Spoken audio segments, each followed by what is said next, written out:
Hello everyone, আসসালামু আলাইকুম। আপনারা সবাই কেমন আছেন? আশা করি ভালো আছেন। আমি আলহামদুলিল্লাহ ভালো আছি।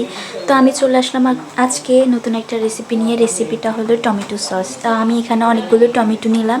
এগুলো ভালোভাবে ধুয়ে এখন আমি সমস্ত টমেটোগুলো কাটাকাটি করে নিচ্ছি।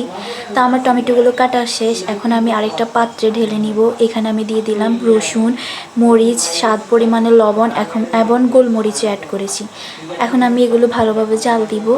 দেখতে পাচ্ছেন টমেটো থেকে অনেকগুলো পানি বের হয়েছে। এগুলো ভালোভাবে জাল দিতে হবে যেন পানিগুলো শুকাই যায়।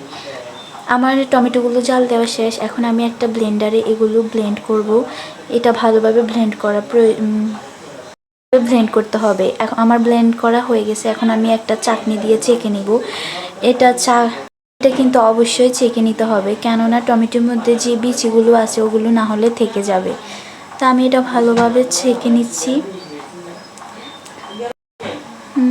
ভালোভাবে নাড়াচাড়া করে আমার টমেটোগুলো ছেঁকে নিয়েছি। এখন আমি এগুলো আরেকটা পাত্রে নিয়ে ভালোভাবে জাল দিয়ে দিব এবং আমি এখানে কিছুটা চিনি অ্যাড করেছি।